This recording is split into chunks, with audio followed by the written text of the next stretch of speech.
With Red Sprite ending and its cancellation, the final chapter has appeared, and it's one of the most rushed, pretty much offensive things to the mangaka himself, as he tried to scrap together this ending, and it's so apparent what happened to this magazine and like the manga, and it's just like, wow. It's been a while since I've seen an ending that's just so apparent cancellation. Even if you didn't know anything about what was happening behind the scenes with this manga, you could clearly see what happened to this. And definitely as well, I wanted to do a video talking about this final chapter, and at least like what can we do just to improve this from now on. It's like maybe if this manga can come back and have another chance, or whether or not he'll go to a different magazine at this point. 14 chapters, that's how long Red Sprite lasted. We had things already leaving alongside of it with that weird like kind of like generic thing that we had recently, the Love Rush thing that wasn't really honestly doing too well. But the fact that the same thing happened as well to Red Sprite, it just lasted the next week. It was just like the ending was really rushed, it was horrifically bad, and the fact that is like what we saw is the main character Tatsu defeated just a random fucker and didn't even resolve the plot. They kind of know where it was kind of going for a while, like after you see like a lot of them like, you know, hey, let's like refresh and get like our wounds, you know, licked and all that, and let's sort out our thing, we're going to be an own country and everything. And the fact is that the last like few pages you see of this manga is that you see Tatsu, yep, let's continue on going, let's go and get the others. Like you clearly see that there's like 3 other kids that they haven't found yet, whereas like this is where they wanted to reunite everyone. You even see like the big villain as well, where he's like, we are a nation of justice, and like set up like something like gather the ash, set up this big thing that's happening, and it's just like, it's been a while since I've seen something like this, and last time I saw something like this was especially Hungry Joker. People don't know what Hungry Joker is. Hungry Joker was made from the creator of Black Clover. That was his last work after like he came back, and that had about like 24 chapters. It was a little bit more apparent, but its ending as well. Its last chapter literally saw the main character going to the final area where you saw his father, his brother, and all these other big player demons and all that, and they're now about to invade the castle for this final battle, and then it just ends with him smiling saying, well, I got my friends along the way, which is exactly like this chapter as well.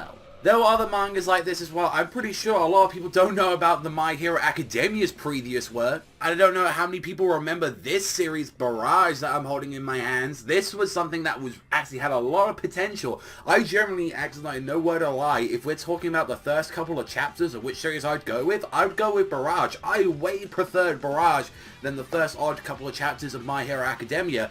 And this got canned in around about the same amount of like chapters. You always got to think in the end of the day, it is a business, but then again, I feel like it's very weird to gauge like whether or not like 3 months at some point for some of these like mangas and all that, is that even enough time to see whether or not it's going to be successful or not, or it's just like you're going to keep pushing things out. I know there's going to be some where when you see in that magazine you go, why are you even putting that? And then there is bias towards certain magazines. I believe there was like a story between like one of the series on there, I believe it was like Cross Menage. I believe there was a story that the main reason that stayed in there so long, it did absolutely terrible sales wise, it did terrible rankings wise, but the main reason it stayed on there was because it was the editors really liked the series. That should not be ever the case at all with any manga and all that. I know there's a lot of favoritism going in there. Hell, I can even say that one of my favorite series is clearly apparent that the editors have a very special place to like Gintama, to like Sorachi, because they absolutely love his work, and that's why they've been able to like let him slide with all the shit that he's been saying, all the references, and like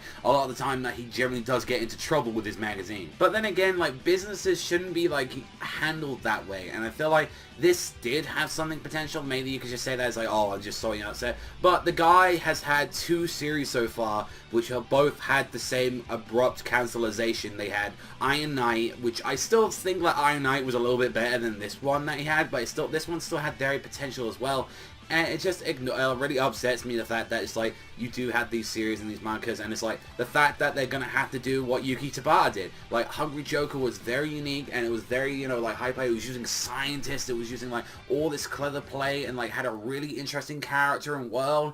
And then he had to go to Black Clover because he had to make it a little bit more generic, and I still enjoy Black Clover, but it does take a lot from other shonen series. That's no word of the lie. Like that, I wouldn't be like enjoying Black Clover if I couldn't like point out its flaws and what problems it has.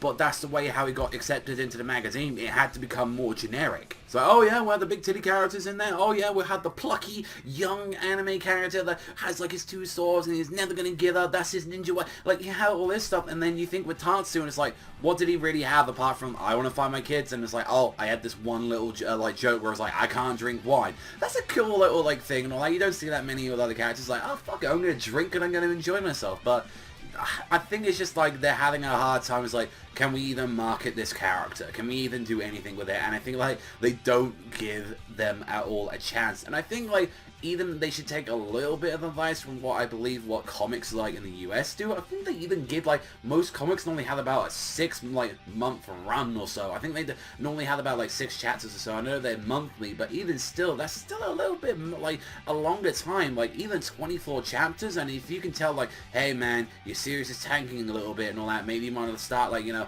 pushing it a little bit up and getting close to ending. I don't know, because I generally, like, even though it was like this is the most salvage that it could have become of an ending, even in fact, I think like what would have made this ending a little bit better if it was like had like a couple of extra pages, so it was like an epilogue and saying, oh, so on this day, you know, after this day, with many battles and try-hard things and all that, he was able to reunite everyone and become, you know, the king of, like, you know, his own country and everything. Like, I think it would have been nice if we saw something like that at the end. Maybe that might be in like the final volume or something.